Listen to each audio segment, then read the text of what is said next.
Negros Island Region, or simply known as Negros Region, is composed of three provinces: Negros Occidental, Negros Oriental, and Siquijor. Ang Negros Island ay mukhang medya sa mapa ng Pilipinas. The capital of Negros Occidental is Bacolod City. It is a first-class, highly urbanized city in the Negros region. It is also the most populous city in the entire Visayas, second only to Cebu. Bakit kamo? Kasi dito tayo maghasik ng lagim. Este ba biyahe? Tara sabay ko kayo. Biyahe tayo G. G lang ng G. Gabi na ako nakarating sa Bacolod dahil ilang beses na-cancel yung flight dahil sa bagyo. Last 3 days na lang ng Mascara Festival at Friday night pa ngayon. Dapat puno ang daan ng mga tao, kainan, sayawan at inuman. Pero dahil maulan, ito lang ang makikita sa daan. Kaya niyaya ko na lang ng konting tambay at inuman itong mga tropa kong si Richard Gomez at Aga Bulak.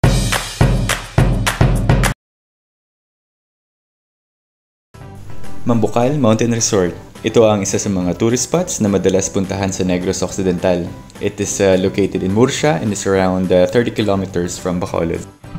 Popular siyang puntahan dahil sa kanyang sulfur pool, swimming pools, boating lagoon, malalaking panike,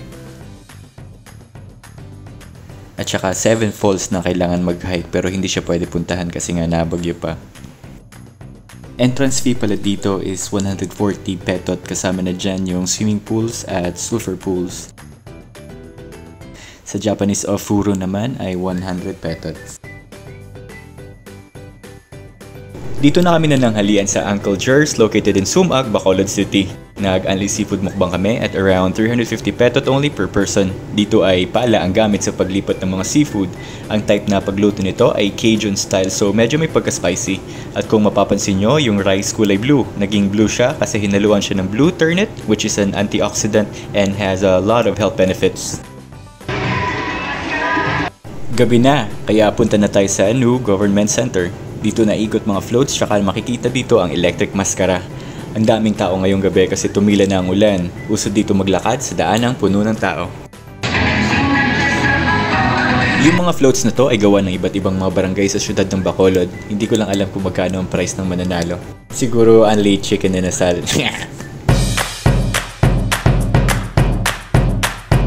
Kung mapapansin nyo, dito tayo dumaan kanina sa mga unang bahagi ng video na to. Kung kagabi walang katao-tao, ngayon naman ay parang mga nagkalat na modtakil sa mga to. Uy, si James Raid yan ah.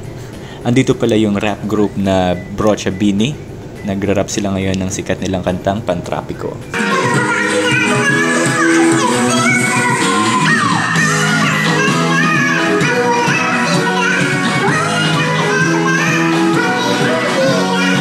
Akala namin doon pumunta yung mga floats sa Upper East. Wala pala ganap doon kaya balik kami sa NGC. Ito pala yung mga kainan na nakapaikot sa NGC. Ikaw na lang maguguluhan kung saan ka pupwesto at kakain.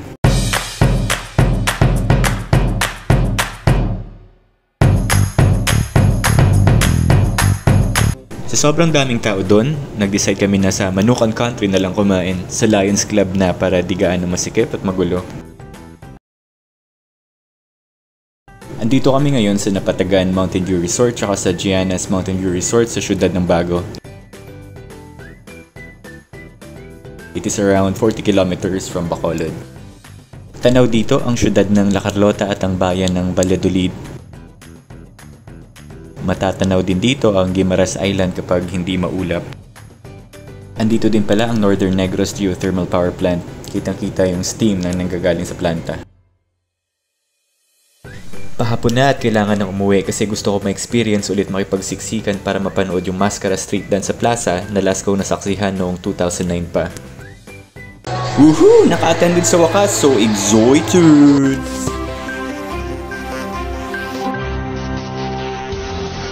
Kaunting kaalaman, ang Mascara Festival ay taunang selebrasyon sa Bacolod na nagsimula noong 1980s.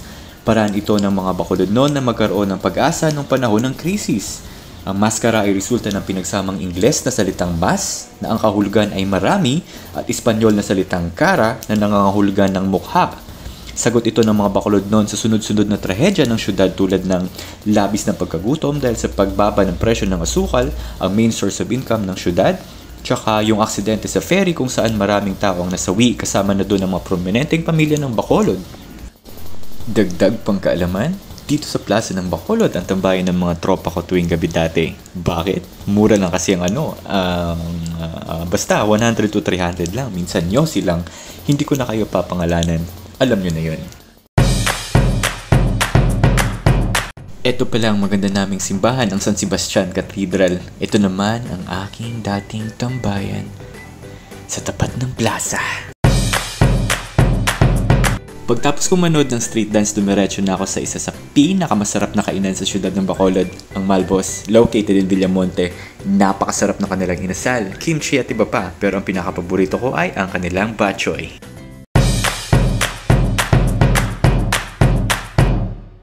Sabi nga nila, kung saan nga may masarap ay dapat pinupuntahan. Oops, sorry, typo. Halos lagi natambay dito ang mga kabatch ko nung high school. Wala na ako balita sa mga buhay-buhay ng aming batch pero sa isang gabing tambay lang sa Malbos, naging instantly updated na ako. After pala namin kumain sa Malbos, nagpunta kami sa lamay ng mom ng isa ka-batchmate namin kaya bago umuwi, nagpagpag muna kami dito sa Upper East kung saan merong sobrang refreshing na mga inumin sa The Scooter Point Cafe. Kaya ano pang inaantay nyo? Bilhin na! Linte! Dami din pala nagtitindang parol dito sa Upper East, ano? Ngayong araw papunta kami ng Lacawon which is located in Cadiz. It is around 57 kilometers from Bacolod. Medyo late na ako nakauwi kanina at late na din nagising kaya kailangan namin magmadali kasi 9 AM ang biyahe ng bangka from the Lacawon ticketing office going to the actual Lacawon Island.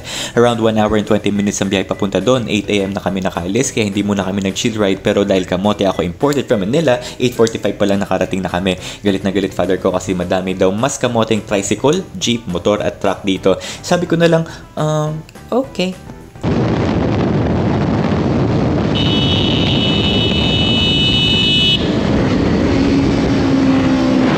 Ay, abo ka perfect. Say mo mag-drive to.